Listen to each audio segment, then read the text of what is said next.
성도들이 가끔 저에게 요즘 세상이 사는 게 힘듭니다 라는 말씀을 많이 하십니다. 경기가 어렵다고도 말하고, 또 세상 사는 것이 팍팍하다고, 먹고 사는 일이 힘들다고들 교인들이 말씀하십니다. 여러분에게 묻습니다. 정말로 예전보다 사는 것이 힘들어진 게 맞는 것입니까? 아니면 사람이 약해진 것입니까? 경기가 안 좋았던 적은 지금까지 한 번도 없었던 것 같아요. 인류의 역사를 보면 만년가량의 역사로 생각한다면, 인류가 삼시세끼를 걱정하지 않고 살게 된 것은 그 만년 가운데 손톱만큼의 길이밖에 되지 않는다는 사실을 아십니까? 우리나라의 역사를 반만년, 5천년의 역사라고 말합니다. 우리나라가 삼시세끼를 먹는 것을 걱정하지 않게 된 것은 최근 30년밖에 되지 않습니다. 저 본당 끝에서부터 여기까지 줄을 쭉 들이웠을 때 그걸 5천년이라고 계산한다면 우리가 삼시세끼를 걱정하지 않고 살게 된 것은 한 뼘 정도밖에 되지 않는다는 사실이죠. 환경이 어려워진 게 아닙니다. 세상 살기가 팍팍해진 것이 아니라 사실 깊이 들여다보면 사람이 약해 빠진 것입니다. 그러면 왜 사람이 약해질까요? 믿음과 신앙이 늘지 않았기 때문에 그런 것입니다.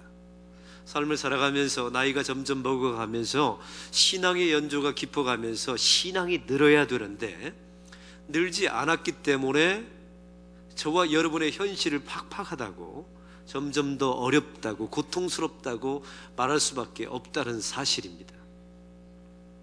저와 여러분이 신앙이 늘지 않는 이유에 대해서 고민해 보신 적이 있으십니까?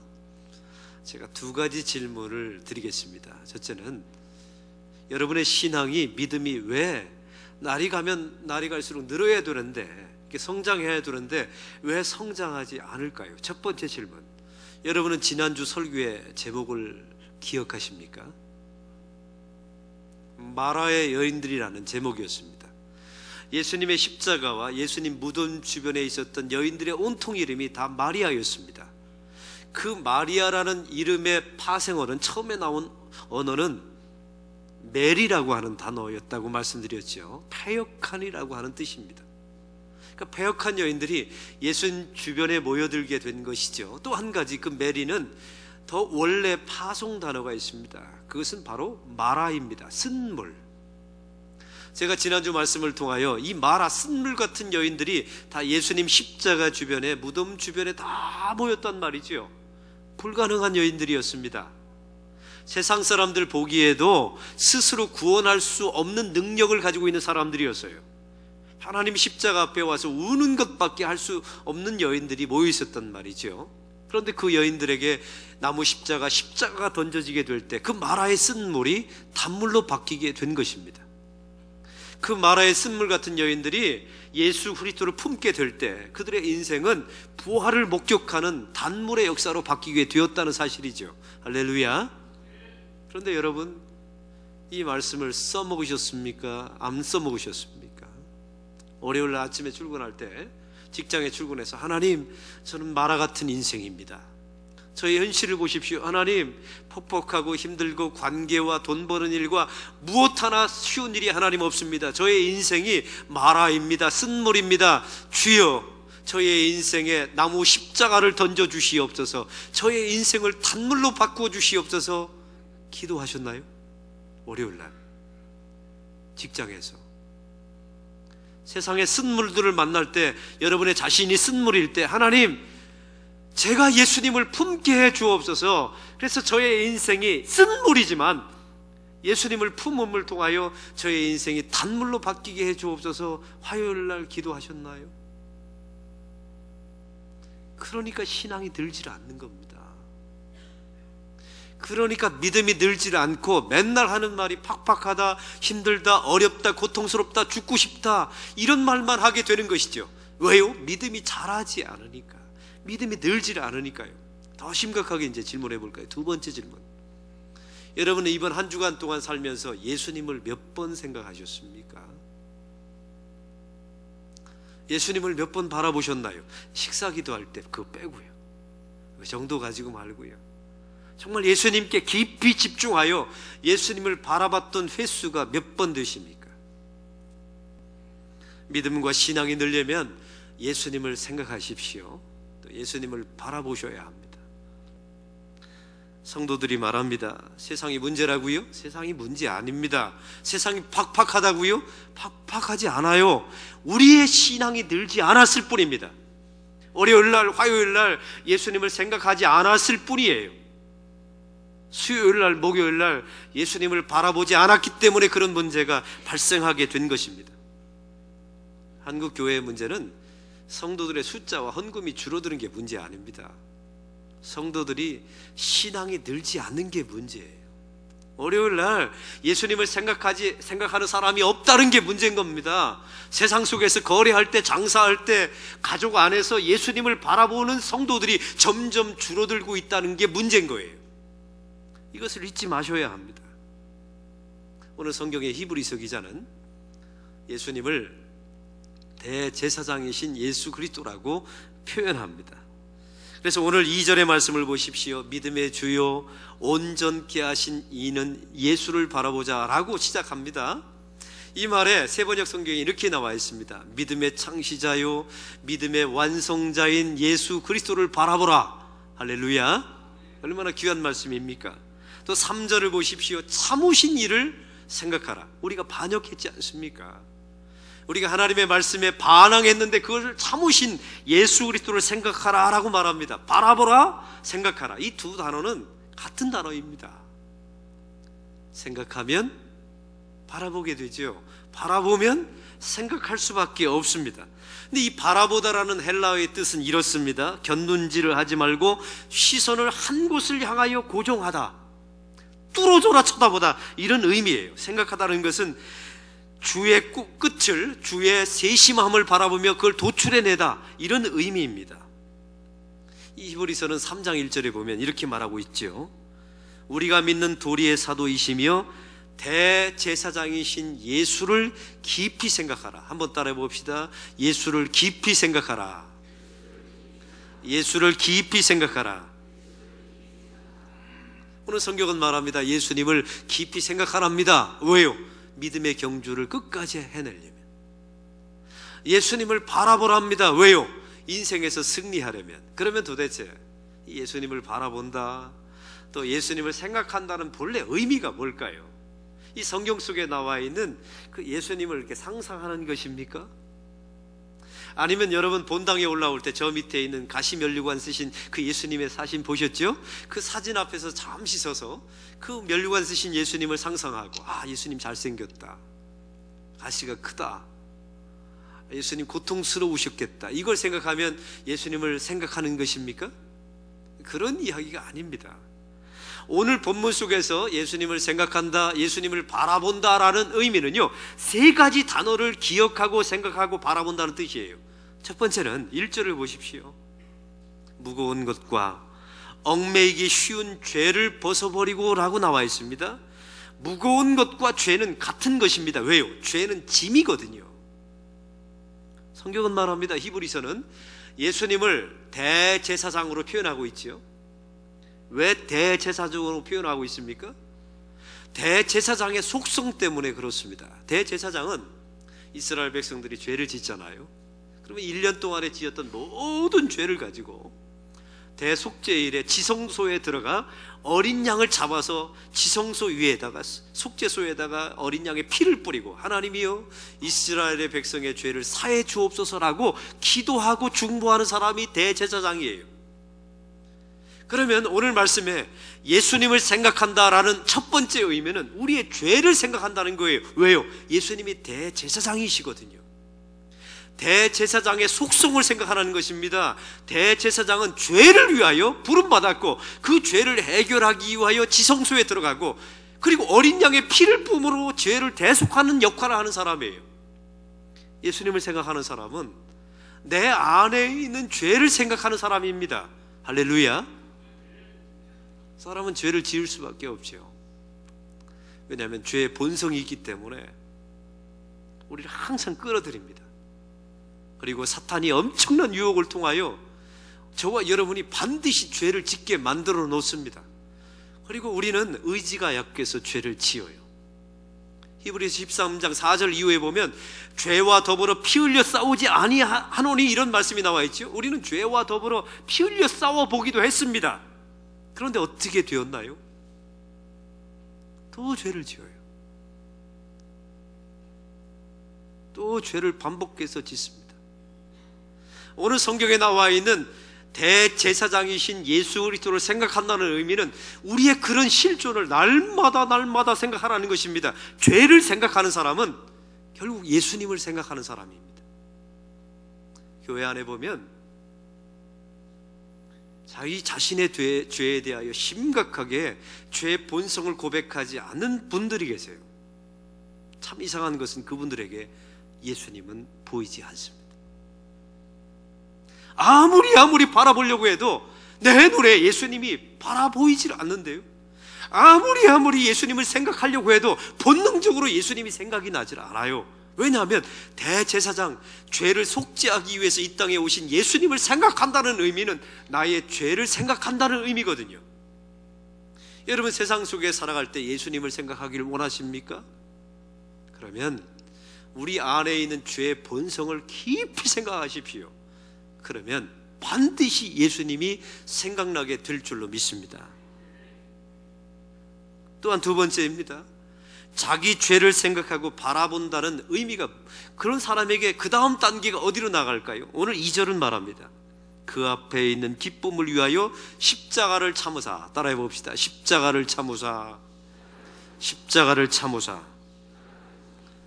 대제사장인 예수 그리스도가 이 땅에 실제 하나님의 아들로 오셔서 어린 양의 모습으로 십자가에서 죽으셨습니다. 당신의 피를 십자가에서 흘리셨죠. 인류 대속의 죽음을 죽게 된 것입니다. 결국 사람은요, 자기 죄를 생각하잖아요. 그러면 십자가를 생각할 수밖에 없습니다. 하나님이 그렇게 우리를 인도해 가십니다. 이게 바로 예수님을 생각한다는 의미예요. 예수님을 생각하고 예수님을 바라보는 사람은 내 죄에 대하여 불가능하고 스스로 구원할 수 없음을 고백합니다. 그리고 십자가를 바라봅니다. 십자가밖에 구원의 길이 없음을 날마다 고백합니다. 십자가를 참으사, 십자가를 참으사. 이 고백의 내용이 나오게 되는 것이죠. 십자가를 생각하지 않는 사람은요, 예수님이 생각날 리가 없습니다. 단 한 번도 생각이 나지 않습니다. 그 십자가 밑에서 대속의 은혜를 바라보지 않는 사람은 예수님을 바라보는 사람이 아닙니다. 그럼 여기서 끝날까요? 십자가에서 끝나면 기독교는 세디즘의 종교가 되어버리고 말지요.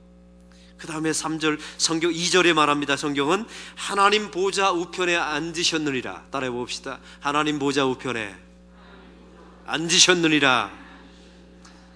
예수님을 생각한다, 예수님을 바라본다는 의미는 십자가 후에 하나님의 보좌 우편을 바라보시는 것입니다. 그것이 바로 무엇일까요? 예수님의 최후 승리, 부활, 세상의 모든 것을 주관하신 그 예수님의 승리를 바라보는 것입니다. 보십시오. 예수님을 생각한다, 예수님을 바라본다는 의미는 먼저 죄를 생각하는 겁니다. 죄와 피 흘려 싸워봐도 결국 죄를 지을 수밖에 없는 나의 불가항력적인, 나의 전적인 타락, 나의 죄성을 고백하는 것입니다. 그리고 십자가를 바라보는 것입니다. 그 절대적인 은혜, 하나님께서 우리를 끄집어 주시는 절대적인 구원, 그걸 생각하는 것이죠. 그리고 그 다음에 최후 승리, 십자가 너머에 있는 부활, 그 승리를 마지막으로 고백하는 것입니다. 이걸 생각하는 사람이 바로 예수님을 생각하고 바라보는 사람입니다. 이렇게 죄를 생각하고 십자가를 생각하고 하나님 보좌 우편의 영광을 생각하는 사람, 이런 성도들에게 어떤 열매가 있을까요? 여러분, 이런 성도들에게 어떤 축복이 주어질까요? 오늘 성경은 말합니다. 인생의 경주를 완주할 수 있게 된다고 성경은 1절에 말합니다. 제가 읽겠습니다. 인내로서 우리 앞에 당한 경주를 하며 라고 나와 있죠. 경주라고 말하고 있죠. 여러분, 이 경주라는 말은 끝까지 간다는 거예요. 끝까지 간다는 말은 우리의 믿음이 는다는 것입니다. 여러분, 경주, 완주한다는 것은 점점 나아가야 완주할 수 있는 것 아닙니까? 누가 신앙의 경주를 완주할 수 있을까요? 믿음과 신앙이 늘어가는 사람이 완주할 수 있는 거예요. 직분을 가지고 있는 사람이 완주하는 게 아닙니다.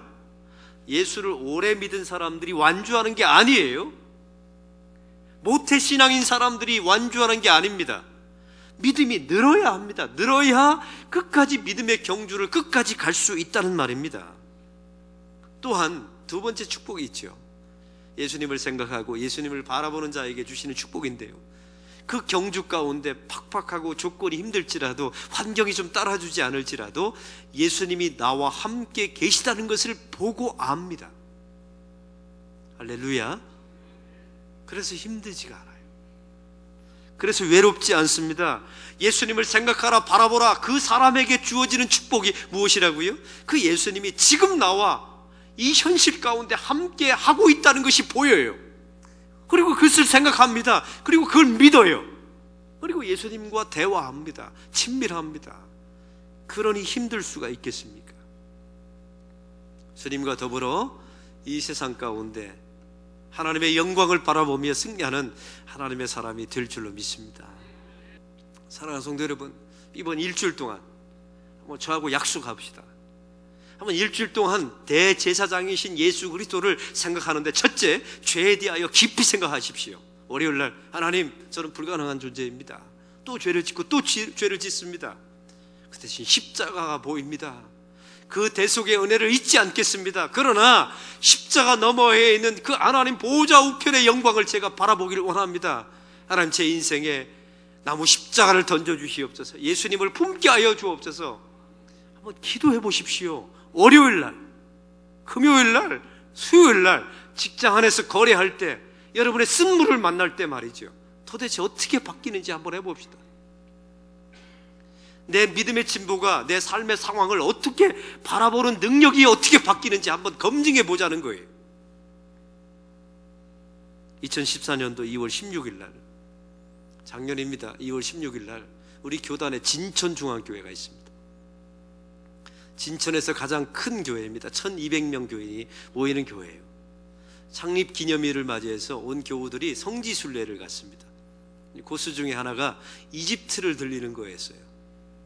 쇼핑을 다 하고 버스를 대기하고 있는데 교인들이 다 탔습니다. 여행사 사장님도 동행했고 가이드도 있었습니다. 그런데 마침 이슬람 대원 하나가 온몸에 폭탄을 두르고 우리 한국인이 탄 이 버스에 뛰어든 겁니다. 이 순간에 여행사 사장님이 옆에 있는 가이드와 함께 도움을 받아서 그 테러 분자를 밀쳐버리죠. 들어올 때, 들어와서 터졌으면 다 죽었습니다. 그러니까 진천중앙교회 성지순례단 모두 다 몰살했습니다. 밀어붙여서 땅바닥에 떨어져서 거기서 폭발하게 된 거예요. 그래서 3명이 죽었습니다. 여행사 사장님이 죽었고, 밀쳤던 가이드가 죽었고, 맨 앞줄에 타있던 권사님 한 분이 그 자리에서 돌아가셨어요. 신문은 여기서 끝났습니다. 그런데 그 가이드의 사연을 여러분에게 소개하겠습니다. 그분은 고 김진규 목사님이 가이드였습니다. 그 사장님이 자기 신학교 동기였다고 합니다. 신학교를 나왔는데 사업을 하셨나 봐요. 근데 자기 동기 되시는 그 사장님이 이 고 김진규 목사님에게 도움을 청했습니다. 왜냐하면 김진규 목사님이 이집트에 선교 예비 훈련을 받으러 오신 거예요. 선교사로, 장기 선교사로 파송받아야 되는데 선교 예비 훈련을 받으러 지금 이집트에 와 있는데 도와달라고 부탁한 겁니다. 왜냐하면 그날따라 가이드가 한 명이 사라져 버렸어요. 그래서 김진규 목사님이 도와주려고 탄 버스가 바로 그 버스였던 겁니다. 이 목사님이 함께 밀치고 그 자리에서 폭살을 당했습니다.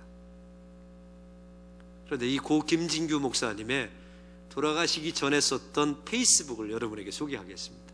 제가 그 페이스북에 들어가서 거기 나와 있는 글귀를 그대로, 본인이 썼던 글귀를 소개합니다. 2014년 4월 27일 1년 전에 쓴 글입니다. 돌아가시기 1년 전, 나에게 새로운 삶이 시작되었다. 나는 오늘 목사 안수를 받았다. 하나님, 저의 가슴은 아마추어, 저의 삶은 전문가가 되도록 노력하겠습니다. 평생을 선교사로 가난한 자를 위해 주님이 날 위해 목숨을 버리신 것처럼 저도 목숨을 바치겠습니다. 목사 안수식 날 쓴 글입니다. 2014년 2월 5일 폭사 당하기 열흘 전에 자기 페이스북에 올린 글입니다. 이 땅이라는 것은 조선 땅을 말합니다. 우리나라 조선 땅에 선교사로 헌신하여 돌아가신 위대한 선교사님들과 사랑하는 그의 자녀들, 그들은 왜 이곳에 와서 죽을 수밖에 없었을까? 그들은 두렵지는 않았을까? 그들은 배 타고 한 달 동안 배 타고 오다가 죽고, 언어를 배우다 죽고, 병에 걸려 죽고, 조선이 바로 미전도 종족 국가였다는 것을 그들이 알았기 때문이다. 나의 사랑하는 아내와 사랑하는 딸을 오랫동안 사랑하지 못하고 내가 그들처럼 죽거나 나의 가족이 그들처럼 죽임을 당한다면 이런 두려움이 하염없이 이집트 땅에서 나에게 몰려온다. 그런데 왜 자꾸만 하나님의 영광이 보이는 걸까? 그런데 왜 자꾸만 하나님의 영광이 보이는 걸까? 이게 고 김진규 목사님의 페이스북의 마지막 글귀였습니다. 그리고 그분은 돌아가셨습니다. 그 고 김진규 목사님의 눈에는 왜 자꾸만 하나님의 영광이 보이는 걸까? 사랑하는 성도 여러분, 예수님을 깊이 생각하고 바라보는 사람은 나의 죄가 보입니다. 그 후에는 십자가가 보이게 되죠. 십자가 보인 후에는 하나님의 영광이 보이게 되는 것입니다. 그리고 이 땅을 떠나가게 되는 것입니다. 누가 오래 사느냐의 문제가 아니에요. 누가 부유하게 자기를 살찌우느냐, 자식을 몇 명 남겼느냐, 이런 문제가 아닙니다. 왜 자꾸만 이 마지막 순간에 하나님의 영광이 떠오를까? 이걸 고백하며 사는 것이 성도의 인생입니다. 그 마지막 순간에도 예수님을 생각하고 예수님을 바라보고 십자가를 생각하고 하나님의 영광을 바라보고 자기의 죄를 바라보고 하나님 보좌 우편을 바라보고 이 땅을 떠나갔던 사람들의 이야기입니다. 여러분은 도대체 다음 일주일 동안 어떻게 사시렵니까? 도전합니다. 월요일날 여러분의 직장에 가시면, 여러분의 사업처에 가시면, 월요일날 화요일날 여러분의 가정에서 팍팍하다, 어렵다, 난해하다, 못 살겠다 이런 말 하지 마시고요, 그리스도를 묵상하십시오. 여러분의 죄와 십자가와 하나님 보좌 우편을 생각하십시오. 이렇게 될 때 저와 여러분은 영광스러운 하나님 앞에 들림받는 인생이 될 줄로 믿습니다. 바로 그 인생이 승리하는 인생입니다. 이런 인생 살아가시기를 주의 이름으로 축원합니다.